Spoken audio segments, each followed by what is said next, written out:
আমার প্রিয় স্নেহের ছাত্রছাত্রী ও ফেসবুকে যত বন্ধু বান্ধবী আছে, গুরুজন আছে, তাদেরকে আমার তরফ থেকে বাংলা নববর্ষের অনেক অনেক শুভেচ্ছা। আশা করি সবার এই 1427 এই বছরটি খুব সুন্দরভাবে কাটবে। যদিও বর্তমান পরিস্থিতিতে গোটা বিশ্বসহ আমাদের দেশ একটা অজানা রোগের প্রকোপে পড়ে সবাই চিন্তিত। মানুষ বুঝতে পারছে না এখান থেকে মুক্তি কবে হবে। তো আমি সবাইকে একটা কথা বলবো যে অতীতে যদি আপনারা দেখেন তাহলে দেখা যাবে যে এই করোনা মতো অন্য নাম নিয়েও অনেক রকম অনেক কিছু আমাদের মানব সভ্যতার ক্ষতি করার জন্য বারবার এসেছে, কিন্তু তারা কালো স্রোতে মিশেও গেছে। কারণ জয় সবসময় মানুষেরই হবে, সেটা অতীতেও হয়ে এসছে, বর্তমানেও হবে এবং ভবিষ্যতেও হবে। কারণ আমি মনে করি যে আমাদের প্রকৃতির ভারসাম্য বজায় রেখে এবং সবার সঙ্গে সহযোগিতা করে চলার মতো কোনো জীবের যদি ক্ষমতা আছে সেটা হচ্ছে মানুষ। অর্থাৎ প্রকৃতিতে মানুষই সর্বশ্রেষ্ঠ এবং মানুষই সব রকম ধৈর্য রাখে এবং মানুষই এই যুদ্ধে জয়ী হবে। আপাতত কিছু সতর্কতামূলক উপায় আমাদেরকে অবলম্বন করতে হবে। আমার প্রিয় ছাত্রছাত্রী, তোমাদেরকে আগেও আমি লাইভে বলেছি, আবারও বলছি, তোমরা অপ্রয়োজনে বাড়ি থেকে বেরোবে না। দেখবে রাতের অন্ধকার কেটে আবার ভোরের সূর্য উঠবে, আবার সব কিছু আগের মতোই হয়ে যাবে। যাই হোক, সবাই সুস্থ থাকো এই কামনা করব। তো আজকে ফেসবুক লাইভের মাধ্যমে যে ক্লাসটা আমরা নেব সেটা হচ্ছে নেটওয়ার্কিং। এই টপিকটি আমাদের স্কুলের যে বর্তমান ইনফরমেশন টেকনোলজি সিলেবাস সেটা ক্লাস 10-এর অন্তর্গত। দশম শ্রেণীর সেকেন্ড চ্যাপ্টারে এই নেটওয়ার্কিংয়ের ফান্ডামেন্টালটা আছে। এই টপিকটি ইনফরমেশন টেকনোলজির যে সমস্ত ছাত্রছাত্রী আছে এবং যারা ভবিষ্যতে ইনফরমেশন টেকনোলজি নিয়ে পড়াশোনা করবে এরকম ভেবে রেখেছে, এই টপিকটি কিন্তু খুবই গুরুত্বপূর্ণ। এবং আমি মনে করি যে এই টপিকটার উপর সম্পূর্ণ স্বচ্ছ ধারণা রাখলে তার এই ইনফরমেশন টেকনোলজির জগতে যাওয়ার পথ অনেকটাই সুগম হবে, অনেকটাই সুবিধা হবে।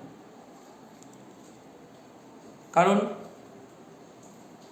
তোমরা জানো যে বর্তমান যুগটাই কিন্তু নেটওয়ার্কের যুগ। আমরা বলি না যে বিশ্ব এখন আমাদের হাতের মুঠোয়, তাই বলে কি বিশ্বটা আমাদের হাতের মধ্যে? এত বড় বিশ্ব কি আমাদের হাতের মধ্যে থাকতে পারে? তা না। বিশ্বের যে যোগাযোগ ব্যবস্থা, গোটা পৃথিবীর একদম প্রত্যন্ত থেকে প্রত্যন্ত প্রান্ত যে যোগাযোগ, সেটা এখন আমাদের একটা জায়গায় দাঁড় করাতে পেরেছে। সমস্ত রকম খবরাখবর কোথায় কি হচ্ছে গোটা পৃথিবীতে আমরা একটা জায়গাতে এসে দেখতে পাচ্ছি। সেটা কিন্তু এই নেটওয়ার্কের জন্য। তার জন্যই আমরা এখন বলি যে বিশ্ব এখন আমাদের হাতের মুঠোয়। যাই হোক, আমি নেটওয়ার্কটা শুরু করছি। প্রত্যেকটা জিনিসেরই একটা ভূমিকা আছে বা প্রথমে তার ইন্ট্রোডাকশন থাকে। তো সেই ইন্ট্রোডাকশন পার্টে আমি বলবো যে যখন কিছু কমিউনিকেশন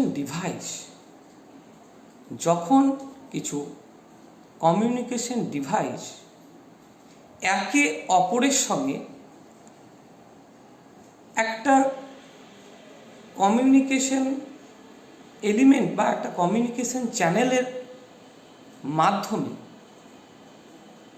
যোগাযোগ হয়ে তাদের মধ্যে কিছু জিনিস আদান প্রদান করে, তাকে কিন্তু আমরা বলবো নেটওয়ার্ক।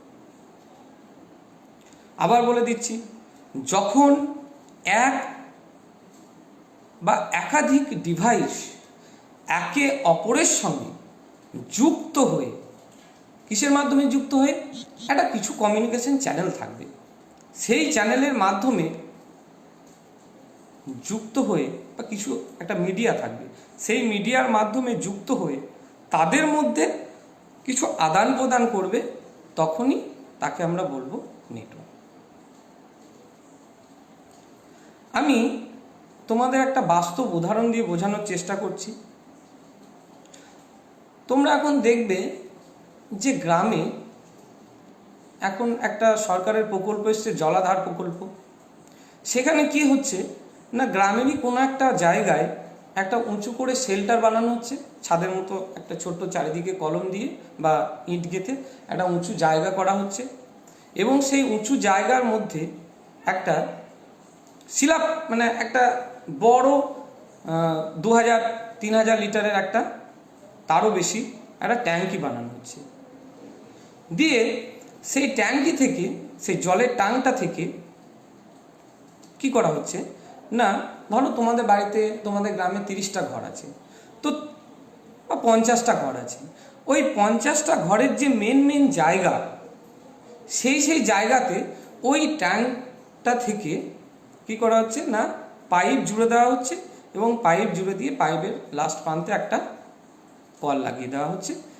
সেই কলটা তোমরা যখন চালাচ্ছ তখন জল পড়ছে। এরকমভাবে ধরে নাও তোমাদের ওই ট্যাঙ্কটা থেকে 30টা কানেকশন, 30টা পাইপ, 30টা কানেকশন ওই ট্যাঙ্ক থেকে তোমাদের 30টা জায়গায় দেওয়া আছে।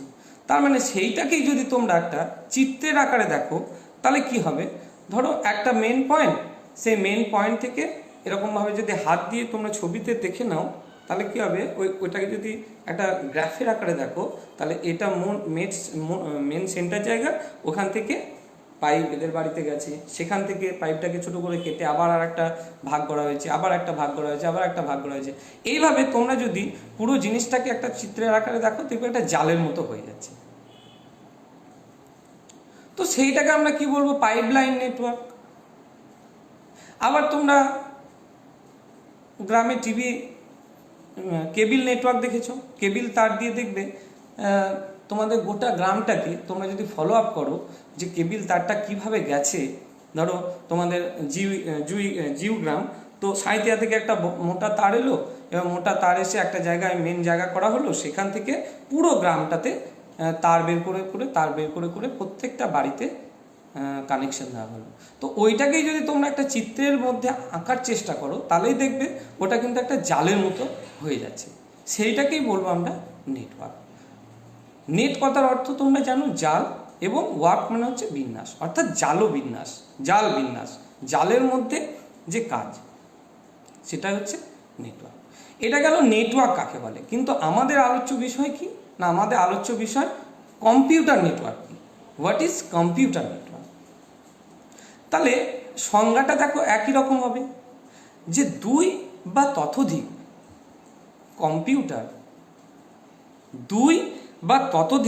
কম্পিউটার যখন একটি কেবল তার বা ওয়্যারলেসের সাহায্যে, কেবল তার মানে কি, কোয়াক্সেবল কেবল, টুইস্টেড পেয়ার, আরও অনেক রকম আছে, সেগুলো তোমরা নেক্সট ক্লাসে আমি আরও বলবো, এটা তো পার্ট 1 ক্লাস।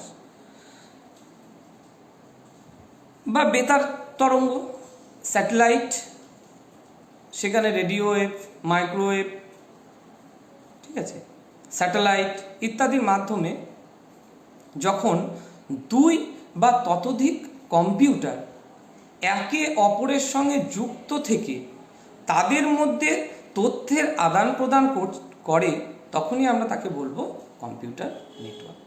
তাহলে এমনি নেটওয়ার্ক বুঝতে পারলে, যেমন ওয়াটার মানে জলের নেটওয়ার্ক, কেবল নেটওয়ার্ক, কম্পিউটার ওখানে কি, ওখানে ডিভাইসগুলো আলাদা ছিল, এখানে এখন দেখছো কেবল নেটওয়ার্কের ডিভাইসগুলো কি দেখছো, এক একটা সেট অফ বক্স, ঠিক আছে। তো এখানে ডিভাইসগুলো কি, কমিউনিকেশন ডিভাইসগুলো কি, কম্পিউটার। তাহলে যখন দুই বা ততোধিক, আরেকবার বলে দিই, যখন দুই বা ততোধিক কম্পিউটার একে অপরের সঙ্গে একটি কেবল তার বা বেতার ব্যবস্থা মানে স্যাটেলাইট, ঠিক আছে, মাধ্যমে যুক্ত হয়ে তাদের মধ্যে তথ্যের আদান প্রদান করে, তখন তাকে কম্পিউটার নেটওয়ার্ক বলা হয়। আমি কম্পিউটার নেটওয়ার্ক কেন প্রয়োজন সেটা একটা ছোট্ট উদাহরণ দিই। ধরো তোমার বাড়িতেই, ধরো আমাদের স্কুলের উদাহরণ দিই, আমাদের স্কুলে ধরো এখন প্রায় 20টা কম্পিউটার আছে। তার মধ্যে কিছু কম্পিউটার আছে সেকেন্ড ফ্লোরে, কিছু কম্পিউটার আছে গ্রাউন্ড ফ্লোরে, কিছু কম্পিউটার আছে একদম 3 তলায়। বা আমাদের ধরো স্কুলে একটা জেরক্স মেশিন আছে, সেই জেরক্স মেশিনটাকে আমরা কি করেছি, 3 তলায় রেখেছি। তো যখন আমরা ধরো আমাদের নিচের তলায় হেডমাস্টার মশাইয়ের রুম, অফিস রুমটা নিচের তলায়, এবার জেরক্স মেশিনটা আছে ধরো 3 তলাতে। তো আমাদের যে প্রধান শিক্ষক মহাশয় আছেন বা যে ক্লার্ক আছে, সে হয়তো একটা প্রিন্ট দিল নিচে থেকে, সেই প্রিন্টটা গিয়ে হলো 3 তলাতে। তাহলে বুঝতে পারছো। আবার সেকেন্ড ফ্লোরে যে বসে আছে, সেকেন্ড ফ্লোরে ধরো যে কম্পিউটার কাজ করছে, যে ক্লাসরুমটা আছে, সেখান থেকে কেউ একজন প্রিন্ট দিল, সেই প্রিন্টটাও বেরোলো 3 তলাতে। আবার 3 তলাতে যে আমাদের রুম আছে, সেখান থেকে আমরা প্রিন্ট দিচ্ছি, সেই প্রিন্ট কিন্তু সেই ওই জেরক্স মেশিন, যেটা জেরক্স কাম প্রিন্টার, ওখান থেকেই কিন্তু প্রিন্ট হচ্ছে। তাহলে দেখো নিচের তলা থেকে একটা ল্যাপটপ আছে, সেখান থেকে প্রধান শিক্ষক মহাশয় একটা প্রিন্ট দিলেন, সেটাও 3 তলাতে হচ্ছে, একই প্রিন্টার থেকে। একই প্রিন্টারের প্রিন্ট হচ্ছে বিভিন্ন কম্পিউটার থেকে। সেটা কিভাবে সম্ভব হচ্ছে? তার মানে ওই প্রিন্টারটি, ওই জেরক্স কাম প্রিন্টারটি নিশ্চয় এই যতগুলো প্রিন্টার থেকে, কম্পিউটার থেকে প্রিন্ট দিচ্ছি, ল্যাপটপ বলো, ডেস্কটপ বলো, আবার কেউ হয়তো মোবাইল থেকেও দিয়ে দিচ্ছে, ঠিক আছে। তাহলে এই যে একটা প্রিন্টার থেকে এতগুলো কম্পিউটার থেকে প্রিন্ট হচ্ছে, তার মানেই জানতে হবে যে প্রত্যেকটা কম্পিউটার ওই প্রিন্টারের সঙ্গে যুক্ত আছে, তবেই তো ও প্রিন্টার হচ্ছে ওখান থেকে। আবার ধরো আমি হয়তো চাইছি যে নিচে নিচে আমার সেকেন্ড ফ্লোরে যে কম্পিউটার আছে, সেই কম্পিউটারে কিছু আমার তথ্য আছে, যেমন ধরো কিছু ছবি টবি স্টুডেন্টরা তোমরাই করেছো, সেইগুলো আমি হয়তো চাইছি যে থার্ড ফ্লোরে ও কী কী করলো দেখি।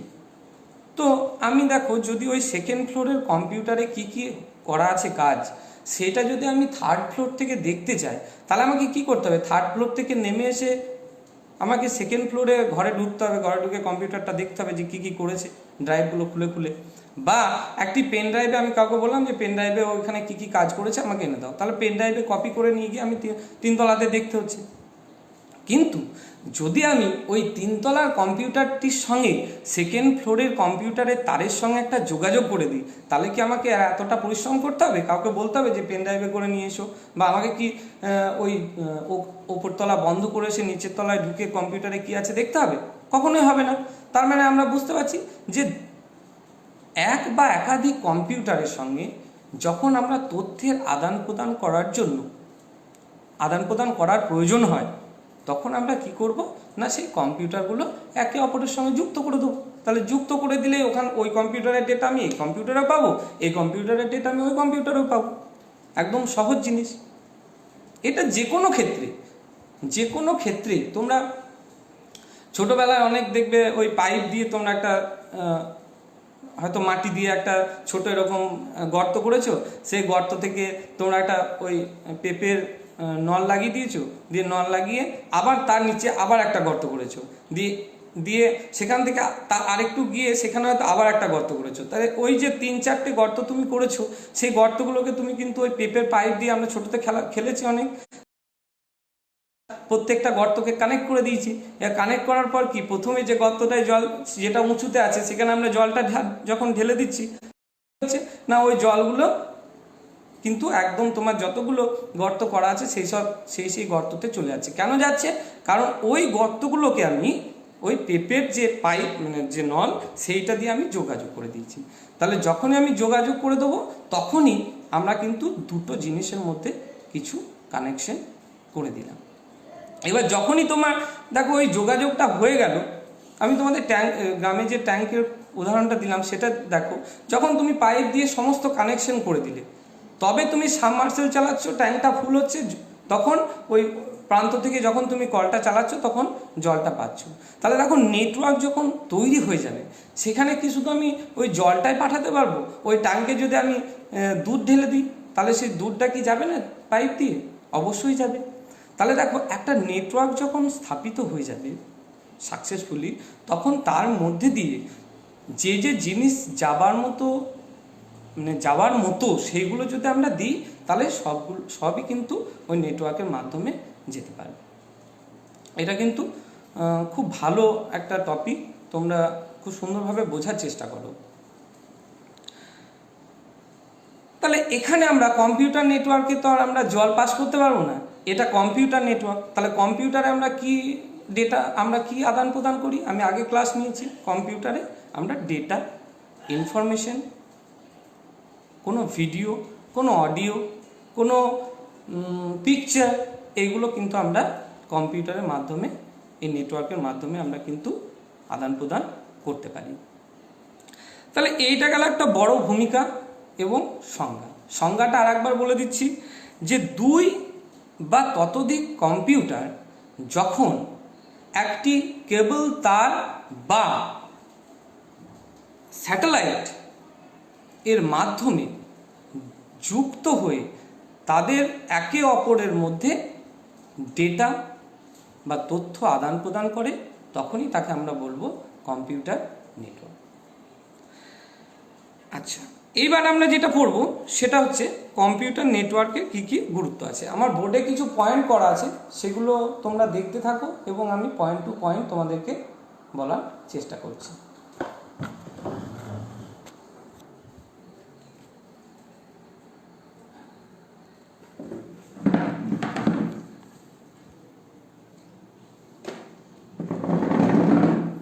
একটু দেখে নাও, এখানে সংজ্ঞাটা ওটাই লেখা আছে। তারপরে দেখো নেটওয়ার্কিংয়ের গুরুত্ব, মানে আমরা যখনই কোনো একটা জিনিস করি তার তো কিছু গুরুত্ব থাকে, মানে অ্যাডভান্টেজ বা সুবিধা থাকে, সেগুলো কি? তাহলে নেটওয়ার্কিংয়ের গুরুত্ব বলতে আমরা কি বলবো না, যে বিষয়গুলিতে নেটওয়ার্কিং আমাদেরকে সাহায্য করে, যেমন কি হার্ডওয়্যার রিসোর্স শেয়ারিং। দেখো এখানে লেখা আছে হার্ডওয়্যার রিসোর্স শেয়ারিং, অর্থাৎ সম্পদের মিলিত ব্যবহার। আমরা জানি যে নেটওয়ার্কের সঙ্গে যুক্ত থাকলে যে কোনো ব্যবহারকারী বিভিন্ন ধরনের ইনপুট, আউটপুট ও স্টোরেজ ডিভাইস, যেমন ধরো স্ক্যানার, যেগুলো উদাহরণ দিলাম, যেমন স্ক্যানার, প্রিন্টার, কিছু কম্পিউটার, ঠিক আছে, সেইগুলো এগুলো তো সবই হার্ডওয়্যার। তাহলে সেই হার্ডওয়্যারগুলোকে আমরা কিন্তু একে অপরের সঙ্গে যুক্ত করে তাদের মাধ্যমে আমরা কি করতে পারি না, ডেটা আদান প্রদান করতে পারি। ঠিক আছে, শুধু কি হার্ডওয়্যার রিসোর্স শেয়ারই করা যায়? এখানে আমরা কি করব, এখানে আমরা কোনো নেটওয়ার্ক স্থাপিত হয়ে গেলে আমরা কিন্তু একটা সফটওয়্যারকেও এখানে শেয়ার করতে পারি। ধরো তোমার কম্পিউটারে একটা সফটওয়্যার আছে, সেই সফটওয়্যারটা আমি আমার কম্পিউটার থেকে শেয়ার করছি, মানে কাজ করছি, ঠিক আছে, সেটাও কিন্তু আমরা করতে পারি। তাছাড়া কি প্রোটেকশন, ইনফরমেশন প্রোটেকশন, এটা কিন্তু খুব ভাইটাল জিনিস, যে আমরা নেটওয়ার্কে কাজ করব, তাহলে তার সিকিউরিটি কোথায়? তো নেটওয়ার্কিং ব্যবস্থায় যখনই তুমি নেটওয়ার্কে যুক্ত হতে যাবে, যখনই তুমি একটা কম্পিউটার নেটওয়ার্কে যুক্ত হতে যাবে, তখন কি করবে, তখন তোমার একটা ইউজার আইডি এবং পাসওয়ার্ড তোমার প্রয়োজন। এই যে ইনফরমেশন প্রোটেকশন, যখনই তুমি কম্পিউটার নেটওয়ার্কের সঙ্গে যুক্ত হয়ে ওই রিসোর্সগুলো ব্যবহার করার চেষ্টা করবে, তখনই কিন্তু কি হবে না, তোমাকে একটা ইউজার আইডি এবং পাসওয়ার্ড লাগবেই। ওই ইউজার আইডি পাসওয়ার্ড তুমি সঠিকভাবে দেবে, তবেই তুমি ওই নেটওয়ার্কের রিসোর্সগুলো ব্যবহার করতে পারবে। তারপর দেখো তথ্য সংরক্ষণ, ইনফরমেশন প্রিজার্ভেশন, ঠিক আছে, নেটওয়ার্কিং সুবিধাকে কাজে লাগিয়ে একটি কেন্দ্রীয় স্টোরেজ বা সার্ভার আমরা কি করছি, ওখানে এই নেটওয়ার্কিংকে কাজে লাগিয়ে আমরা কি করছি, একটা মেন কম্পিউটার আছে, সেখানে কিন্তু তথ্যকে সংরক্ষণ করতে পারছি, সেখানে আমরা প্রচুর ডেটা সেখানে স্টোর করতে পারছি, ঠিক আছে। তথ্যের আদান প্রদান, এগুলো আমি তো বলেই দিয়েছি অলরেডি, যে তথ্য আদান প্রদানের জন্য মূলত নেটওয়ার্কিংয়ের ব্যবস্থা। আমি তো বলেই দিলাম যে নেটওয়ার্কিং প্রয়োজন কেন, কিছু আদান প্রদান করব, তবে তো তার জন্যই তো নেটওয়ার্ক করলাম। তাহলে সেগুলো কি, সেগুলো আমরা নেটওয়ার্কিংয়ের মাধ্যমে, ধরো আমরা ইমেলের মাধ্যমে বিশ্বের যে কোনো প্রান্তে মানে ফ্র্যাকশন অফ সেকেন্ডের মাধ্যমে আমরা যে কোনো চিঠি পাঠিয়ে দিতে পারি, ঠিক আছে? তাহলে সেগুলো তথ্যের আদান প্রদান হচ্ছে। আচ্ছা, নেক্সট যে টপিক, সেটাও খুব ভালো টপিক, সেটা হচ্ছে যে application of network. What are the application of network, মানে নেটওয়ার্কের প্রয়োগ। নেটওয়ার্কের প্রয়োগ বলতে আমরা কি বলবো না, নেটওয়ার্কিং সবচেয়ে বেশি যে সমস্ত ক্ষেত্রে ব্যবহার করা হয় সেগুলি নেটওয়ার্কের প্রয়োগ। তো কয়েকটা আমি উদাহরণ দেওয়ার চেষ্টা করছি, আমি আস্তে আস্তে বলছি, তোমরা নোটও করতে পারবে। এক, ইমেল এর সাহায্যে চিঠিপত্র আদান প্রদান এর জন্য নেটওয়ার্ক ব্যবহার করা হয়ে থাকে। একটি কম্পিউটার থেকে অন্য যে কোনো কম্পিউটারে ফাইল বলো, ডকুমেন্ট বলো, ছবি বলো, গান বলো ইত্যাদি পাঠানোর জন্য নেটওয়ার্কের ব্যবহার করা যেতে পারে। বর্তমানে যদি কোনো সংস্থা নেটওয়ার্কিংয়ের সব থেকে বেশি সুবিধা লাভ করেছে বা করে থাকে, সেটি আমি বলবো কি না, সেটি হচ্ছে ব্যাংক। তোমরা জানো যে এখন সিবিএস মানে কোর ব্যাংকিং সিস্টেমের মাধ্যমে ব্যাংক কিন্তু পুরোটাই, এই কোর ব্যাংকিং সিস্টেম যেটা সিবিএস, সেটার কিন্তু নেটওয়ার্কের মাধ্যমেই হয়েছে, নেটওয়ার্ক ছাড়া কিন্তু সেটা হতো না। নেটওয়ার্কের আরও একটা বড় প্রয়োগ, মানে যেটা সব থেকে পপুলার, সেটা হচ্ছে ইন্টারনেট শেয়ার। আমরা যখনই 2 বা ততোধিক কম্পিউটারের মধ্যে যোগাযোগ করে দেবো, তখন একটা নেটওয়ার্ক তৈরি হয়ে যাবে। তখন আমরা কি করব, ওই নেটওয়ার্কের মধ্যে আমরা ইন্টারনেটটাকেও শেয়ার করতে পারবো। যেমন তোমরা একটা হটস্পট ডিভাইস কেন, সেই হটস্পট ডিভাইস থেকে তুমি কি করো না, অনেকগুলো ডিভাইসকে তুমি ইন্টারনেট, আগে হটস্পট ডিভাইসের সঙ্গে তুমি হটস্পটটা অন করলে, আর অনেকগুলো হয়তো দুটো ল্যাপটপ, একটা কম্পিউটার আর 3টে মোবাইল, সেটা তুমি ওই হটস্পটের সঙ্গে নেটওয়ার্ক করে নিয়েছো। এবার নেটওয়ার্ক হওয়ার পর তুমি তখন ইন্টারনেটটা অন করে দিলে, তখন ওদের মধ্যে ইন্টারনেট শেয়ার হয়ে যাচ্ছে। তাহলে ইন্টারনেট শেয়ার এটাও একটা নেটওয়ার্কিংয়ের বিশাল বড় প্রয়োগ। নেটওয়ার্কিং ব্যবস্থাকে কাজে লাগিয়ে বিভিন্ন সংস্থা বর্তমানে ওয়েব পেজ ডিজাইন করছে।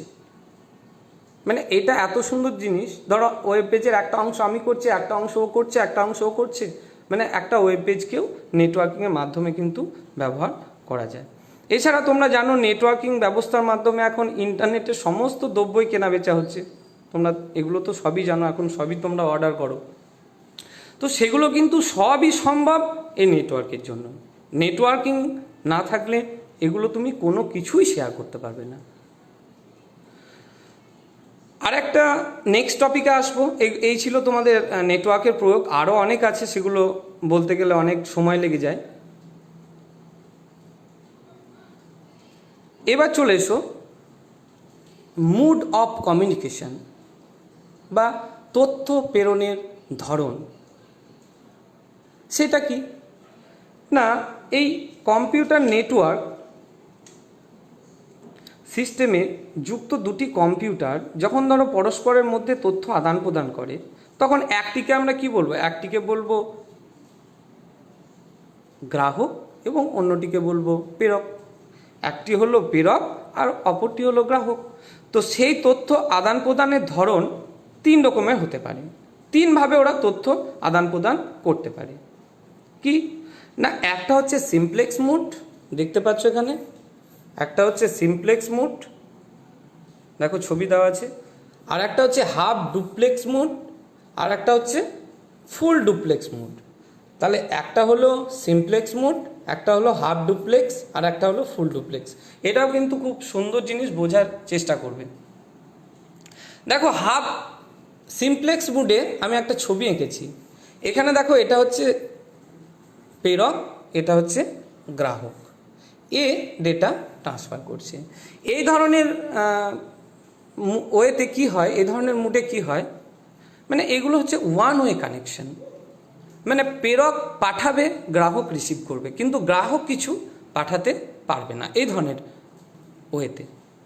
উদাহরণস্বরূপ বলা যেতে পারে যে যখন আমরা মাউস বা কিবোর্ড ব্যবহার করি, তো কিবোর্ডে আমরা যখন একটা সুইচ টিপি সেটা কিন্তু দেখো মনিটরে দেখা যায়, কিন্তু মনিটর ও কিন্তু কোনো রিকোয়েস্ট বা ও কিন্তু কিছু কিবোর্ডকে পাঠাতে পারে না। তো সেটা গেল ওয়ান ওয়ে ডাইরেকশন। বা আবার আমরা যে টিভি দেখি, দেখো টিভি বা আমরা রেডিও শুনি, সে রেডিওতে কি হয় না, রেডিওতে বা টিভিতে দেখো কোনো একটা জায়গায় সম্প্রসারণ হচ্ছে, সেখান থেকে তুমি টিভিতে জাস্ট দেখছো, মানে টিভিটা হচ্ছে তোমার গ্রাহক, আর যেখান থেকে সম্প্রসারণ হচ্ছে অনুষ্ঠানটা সেটা কিন্তু কি না প্রেরক। তাহলে দেখো প্রেরক টিভিতে ওই যেখান থেকে সম্প্রসারণ হচ্ছে সেখান থেকে ভিডিওগুলো আসছে, তুমি টিভিতে বসে দেখছো, কিন্তু তুমি টিভি থেকে কিছু সেখানে পাঠাতে পারছো না, সেটাকে বলা হয় সিমপ্লেক্স মোড। দ্বিতীয় নম্বর দেখো হাফ ডুপ্লেক্স মোড। এটা কি ধরনের মোড বা কি ধরনের ডাইরেকশন? এখানে forward alternate with forward alternate with reverse. এখানে কি হয়, এখানে তুমি পাঠাতে পারবে ডেটাটা। মোটে কি হয়, যে কোনো কম্পিউটার যে কোনো দিকে ডেটা পাঠাতে পারে, যে কোনো কম্পিউটার যে কোনো দিকে ডেটা পাঠাতে পারে। মানে এখানে একটা, এটা ধরো সেন্ডার, এটা রিসিভার, তাহলে সেন্ডারও পাঠাচ্ছে আবার রিসিভারও কখনো সেন্ডারকে পাঠাচ্ছে, কিন্তু ওই জিনিসটা একসঙ্গে হবে না। মানে এ যখন পাঠাবে তখন এ চুপ করে শুনবে, আবার এ যখন পাঠাবে তখন এ চুপ করে শুনবে। যেমন বাড়িতে অনেক সময়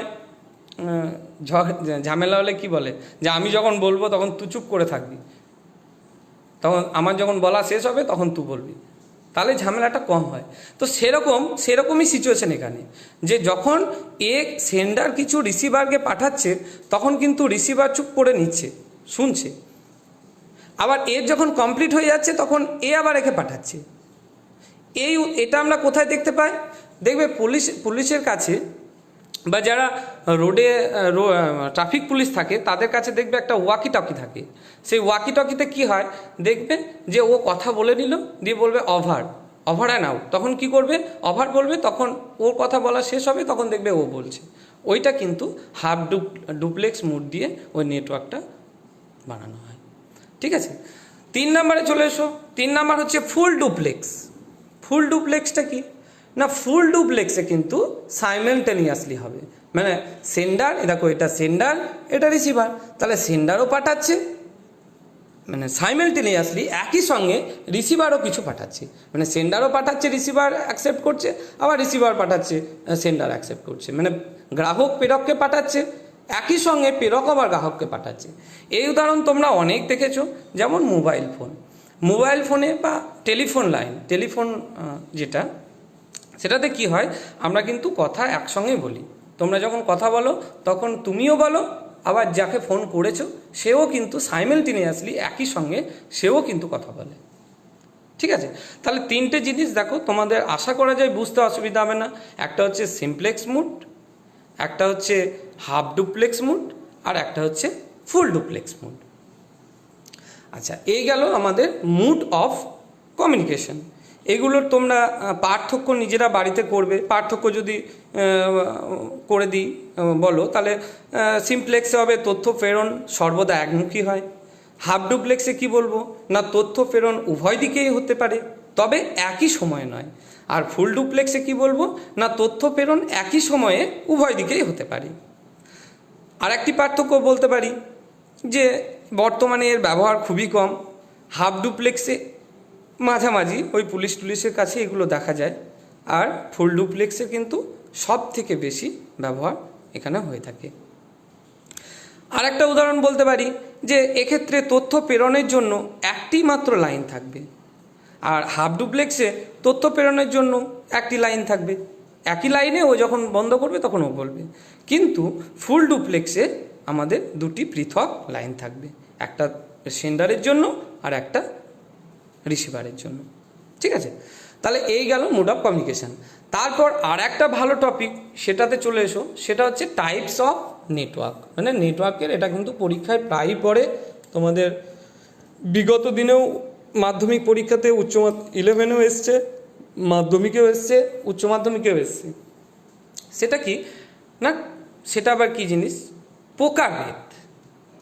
নেটওয়ার্ক কি কি প্রকারের হয়।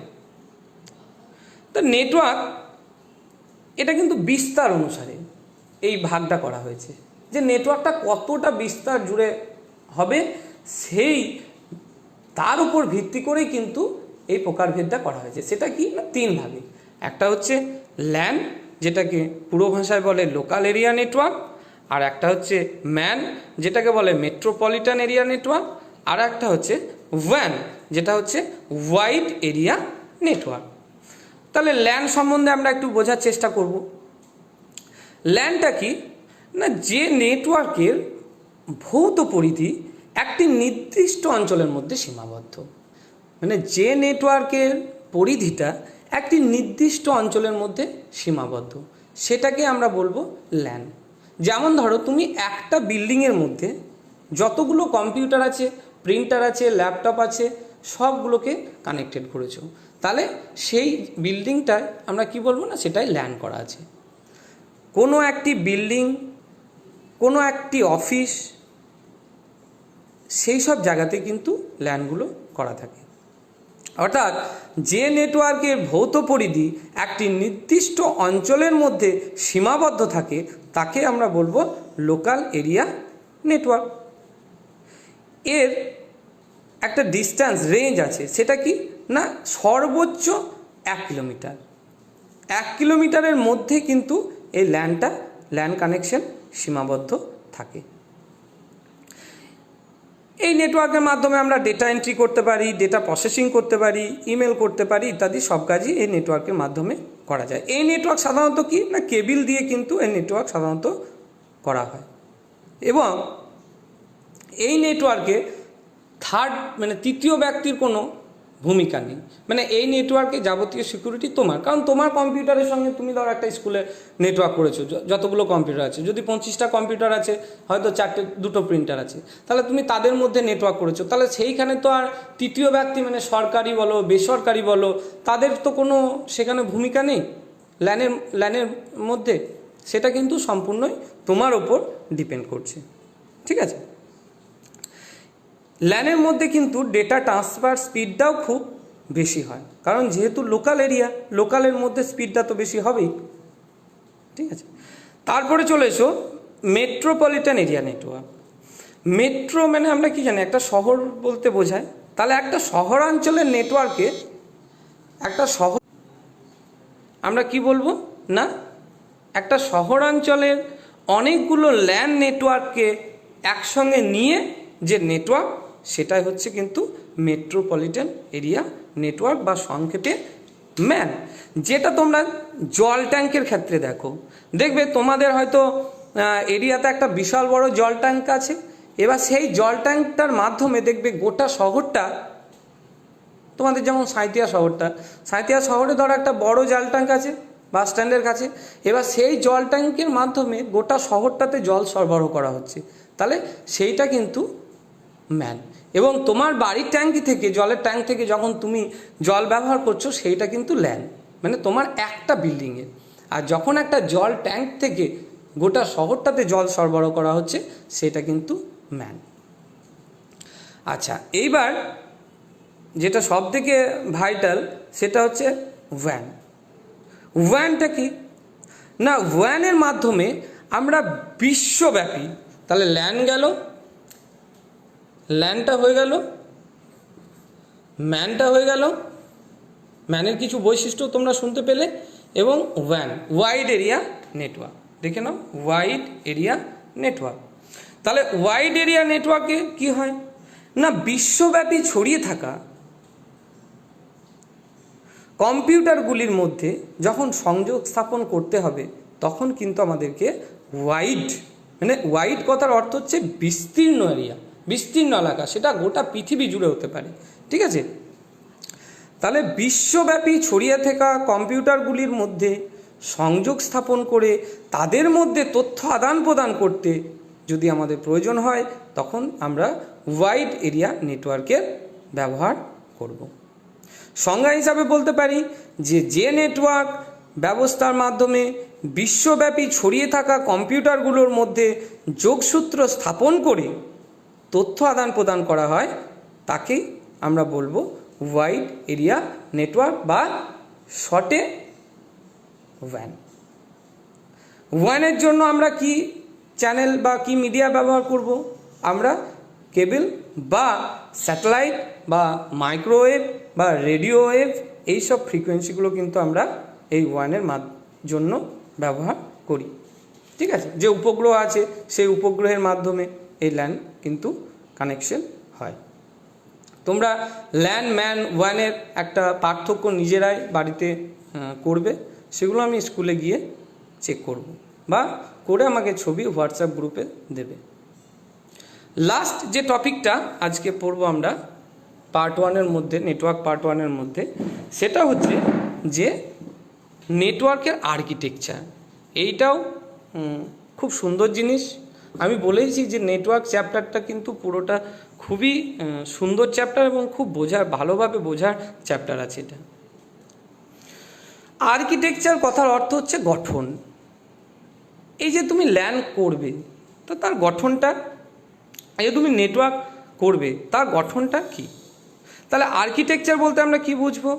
একটি নেটওয়ার্কে যুক্ত কম্পিউটারগুলি যে পদ্ধতিতে নিজেদের মধ্যে তথ্য আদান প্রদান করে তাকে আমরা বলবো নেটওয়ার্ক আর্কিটেকচার। মানে যে পদ্ধতি, যে সিস্টেম ও ইউজ করছে, যে আর্কিটেকচার, যে গঠনটাও ইউজ করছে, সেটাই হচ্ছে নেটওয়ার্ক আর্কিটেকচার। নেটওয়ার্কে যুক্ত কম্পিউটারগুলি নিজেদের মধ্যে তথ্য আদান প্রদান করার জন্য কিন্তু দুটি পদ্ধতি ও ব্যবহার করে। একটাকে বলা হয় ক্লায়েন্ট সার্ভার, যেটা পরীক্ষায় তোমাদের এই বছরই এসেছিল। আর একটা হচ্ছে পিয়ার টু পিয়ার নেটওয়ার্ক। একটা হচ্ছে ক্লায়েন্ট সার্ভার আর একটা হচ্ছে দেখো পিয়ার টু পিয়ার নেটওয়ার্ক, আর এটা হচ্ছে client server. Client server network খুবই সুন্দর জিনিস। দেখো ক্লায়েন্ট আর সার্ভার, যে সার্ভ করে তাকে বলে সার্ভার। এই নেটওয়ার্কে কি হয় না, একটা খুব উন্নত মানের কম্পিউটার থাকে, সেন্ট্রাল কম্পিউটার থাকে একটা উন্নত মানের। সেই কম্পিউটারটা কোনো একটা জায়গায় আছে, সেই কম্পিউটারটাকে বিভিন্ন কম্পিউটার অ্যাক্সেস করছে। ঠিক আছে, সেটাই কিন্তু হচ্ছে ক্লায়েন্ট সার্ভার। ক্লায়েন্ট সার্ভার নেটওয়ার্কে এক বা একাধিক শক্তিশালী কেন্দ্রীয় কম্পিউটার থাকতে পারে। মানে সার্ভার কম্পিউটার যে একটাই থাকবে তার কোনো মানে নয়, একের অধিকও থাকতে পারে। অন্যান্য সমস্ত কম্পিউটার এই সার্ভারের সঙ্গে যুক্ত থাকে এবং তাদেরকে কি বলে? ক্লায়েন্ট বলে। তাহলে যে সার্ভ করে, দেখো এখানে আছে যে সার্ভ করে, যে সে হলো সার্ভার, যেটা কেন্দ্রীয় কম্পিউটার, সেটা এক বা একাধিক হতে পারে। আর এর সঙ্গে যে কম্পিউটারগুলো যুক্ত, দেখো C1 computer 1, computer 2, computer 3, computer 4, 5, 6, আবার একটা প্রিন্টার, এখানে আমরা একটা ল্যাপটপও করে দিতে পারি। ঠিক আছে, তাহলে যে কেন্দ্রীয় কম্পিউটারের সঙ্গে বা যে সার্ভারের সঙ্গে বিভিন্ন ডিভাইসগুলো যুক্ত থাকে সেইগুলোকে আমরা বলবো ক্লায়েন্ট। ক্লায়েন্ট কি করে? সার্ভারের কাছে রিকোয়েস্ট করে যে আমার এই জিনিসটা প্রয়োজন, আপনি দেন। তখন সার্ভার কি করবে? সার্ভার ওই ক্লায়েন্টকে রেসপন্স করবে। তোমরা যদি একটা উদাহরণ দেখো, তাহলে দেখো মানুষের মধ্যেও কিন্তু মানুষের যে নিউরাল নেটওয়ার্ক, সেটাও কিন্তু ক্লায়েন্ট সার্ভারের মতোই তোমরা বলতে পারো। যেমন ধরো আমাদের মস্তিষ্কের মধ্যে একটা নিউরাল নেটওয়ার্ক আছে, তাহলে তার সঙ্গে কিন্তু দেখো যে অক্সিলারি নার্ভাসগুলো আছে, সে অক্সিলারি নার্ভগুলো কিন্তু সমস্ত ওই সেন্ট্রাল নার্ভাসের সঙ্গে স্পাইনাল কর্ডের মধ্যে দিয়ে কিন্তু সবগুলো যুক্ত। তাহলে সাপোজ ধরো তুমি কিছু একটা খেতে চাইছো, আজকে ঝালমুড়ি খেতে চাইছো, তাহলে এই রিকোয়েস্টটা কিন্তু তোমার মস্তিষ্কে যাবে এবং মস্তিষ্ক তোমাকে রিকোয়েস্ট করবে, তোমার বডিকে রিকোয়েস্ট করবে যে এটা নিয়ে এসো, তখন তুমি সেটা এনে খাচ্ছ। তাহলে দেখো মানুষের মধ্যেও কিন্তু একটা ক্লায়েন্ট সার্ভার আর্কিটেকচার কাজ করে। এছাড়াও অন্য আরও অনেক উদাহরণ আছে ক্লায়েন্ট সার্ভার আর্কিটেকচারে। মেন কথা হচ্ছে এখানে একটা সার্ভার থাকবে, একজন বসে আছে, তোমার যা প্রয়োজন তাকে তুমি রিকোয়েস্ট করবে। এই যে ব্যক্তি বসে আছে এখানে, এ মেন, এ সেন্ট্রাল, একে এ রিকোয়েস্ট করবে, এ রিকোয়েস্ট করছে, এ রিকোয়েস্ট করছে, এ রিকোয়েস্ট করছে, এ রিকোয়েস্ট করছে, ঠিক আছে। এই রিকোয়েস্ট করছে, এ কি করছে, যে যে রিকোয়েস্ট করছে সেই রিকোয়েস্ট আইডি ধরে ধরে তাকে তার জিনিসগুলো দিয়ে দিচ্ছে। আর এখানে দেখো একটা ছোট্ট জিনিস লেখা আছে ব্যাকআপ। ব্যাকআপটা কি না, সার্ভারের তথ্য ধরো যদি লস্ট হয়ে যায় তাহলে তো খুব প্রবলেম হবে, কারণ ওখানে প্রচুর পরিমাণে মিলিয়নস অফ ডেটা থাকে। তো সেখানে আমার ওই ডেটাগুলো ব্যাকআপ নেওয়ার প্রয়োজন থাকে। ওই জন্য সার্ভারের সঙ্গে আর একটা টপিক, সেটা হচ্ছে ব্যাকআপ, যেটা যুক্ত থাকে। ও কি করে, ওই সার্ভারের ডেটাগুলোকে ব্যাকআপ করে রাখে, যাতে ভবিষ্যতে কখনো যদি সার্ভার ফেল হয় বা সার্ভার প্রবলেম হয় তাহলে ওই ডেটাগুলো যাতে তারা পেয়ে যায়, ঠিক আছে।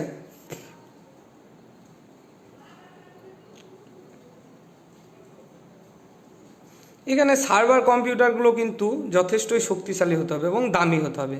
আর নোট ক্লায়েন্ট কম্পিউটার সেগুলো কিন্তু খুব দামি হওয়ার প্রয়োজন নেই, সেগুলো এমনি কম্পিউটার হলেই হবে। কিন্তু যে সার্ভার কম্পিউটার সেটা কিন্তু অনেকটাই স্ট্রং হতে হবে। আচ্ছা, এবার চলে এসো পিয়ার টু পিয়ার নেটওয়ার্ক। এই নেটওয়ার্কে কি হয় না, এই নেটওয়ার্কে কিন্তু প্রত্যেকটা, এই যে নিচে দেখতে পাচ্ছ যেখানে অনেকগুলো কম্পিউটার আছে, C1, C2, C3, C4, C5, দেখো এরা কিন্তু সবাই সবার সঙ্গে যুক্ত আছে। এ এর সঙ্গে যুক্ত, এ এর সঙ্গে যুক্ত, এ এর সঙ্গে যুক্ত, সবাই সবার সঙ্গে যুক্ত থেকে তথ্যের আদান প্রদান করছে। এ একে ডেটা পাঠাচ্ছে, এ আবার একে পাঠাচ্ছে, এ একে পাঠাচ্ছে, এ একে পাঠাচ্ছে, মানে এটা সবাই সবার সঙ্গে যুক্ত থেকে ডেটাটা কিন্তু আদান প্রদান করছে। তাহলে আমরা পিয়ার টু পিয়ার নেটওয়ার্ক কি বলবো না, এই ধরনের নেটওয়ার্কে প্রত্যেকটি কম্পিউটারই একদিকে সার্ভার আবার একদিকে ক্লায়েন্ট। ওখানে সবাই সার্ভার সবাই ক্লায়েন্ট, ওখানে নির্দিষ্ট কোনো সার্ভার নেই বা নির্দিষ্ট কেউ ক্লায়েন্টও নাই। কারণ এই নেটওয়ার্কে কোনো কেন্দ্রীয় কম্পিউটার তো নাই, এখানে কোনো সার্ভার কম্পিউটার নয়। এক্ষেত্রে ব্যবহারকারী নিজেই কোনো কম্পিউটার থেকে ডেটা গ্রহণও করবে বা কোনো কম্পিউটারে ডেটা প্রেরণও করবে, ঠিক আছে। যেটা বললাম তোমাদেরকে যে এ একে পাঠাচ্ছে, এ আবার একে পাঠাচ্ছে, এ আবার একে পাঠাচ্ছে, এ আবার একে পাঠাচ্ছে, একে পাঠাচ্ছে, মানে সবাই সবার সঙ্গে যুক্ত। এটা কিন্তু মাধ্যমিকের পরীক্ষায় তোমাদের এসছিল। তাহলে এরও কিছু সুবিধা আছে না, এই নেটওয়ার্ক কিন্তু খুব সরল এবং এটা করা, এই নেটওয়ার্কটা তৈরি করা খুবই সহজ, ঠিক আছে। একটু জানলেই এই নেটওয়ার্ক তৈরি করা যায়। এই নেটওয়ার্কের ক্ষেত্রে কোনো বিশেষ ধরনের অপারেটিং সিস্টেম লাগবে না, কিন্তু ওই আগের যে ক্লায়েন্ট সার্ভার বললাম সেখানে যে ওএসটা সেটা কিন্তু খুব উন্নত ওএস লাগে, যেমন ধরো উইন্ডোজ NT, লিনাক্স, ঠিক আছে। এরকম ভালো ভালো সার্ভার কিন্তু ভালো ভালো ওএস কিন্তু ওই সার্ভারে লাগে। কিন্তু এখানে তোমার এমনি নর্মাল উইন্ডোজ XP 7 এরকম থাকলেই এই নেটওয়ার্কে এরকম নেটওয়ার্ক তৈরি করা যায়, ঠিক আছে। তাহলে এই গেল তোমাদের নেটওয়ার্কে পার্ট 1-এর একটা ক্লাস, যেখানে কি কি শিখলাম আমরা না, নেটওয়ার্ক সম্বন্ধে জানলাম, সংজ্ঞা জানলাম, নেটওয়ার্কের গুরুত্ব কি কি জানলাম, অ্যাপ্লিকেশন অফ নেটওয়ার্ক জানলাম, মুড অফ কমিউনিকেশন, কিভাবে তথ্য প্রেরণ হয় কী কীভাবে সেটা জানলাম, টাইপস অফ নেটওয়ার্ক জানলাম, যে কত কী কীভাবে টাইপ নেটওয়ার্ক বিস্তার অনুসারে কয় ভাগে ভাগ করা হয়েছে সেটাও জানলাম, LAN man one. Client server নেটওয়ার্কের আর্কিটেকচার গঠন যেটা সেটা জানলাম, যে ক্লায়েন্ট সার্ভার এবং পিয়ার টু পিয়ার, ঠিক আছে। আজকের মতো এখানেই। নেটওয়ার্কের সেকেন্ড চ্যাপ্টার যখন পড়াবো তখন OSI মডেলটা পড়াবো পার্ট 2-এ। আরও অনেক কিছু আছে, কেবিল নিয়ে আলোচনা করা যাবে, কিন্তু তোমাদের সিলেবাসে এইটুকুই আছে। আর OSI মডেলটা আছে, ওটাও করিয়ে দেবো, ঠিক আছে। সবাই ভালো থাকবে, সুস্থ থাকবে, অপ্রয়োজনে বাড়ি থেকে বেরোবে না। সবাইকে শুভরাত্রি।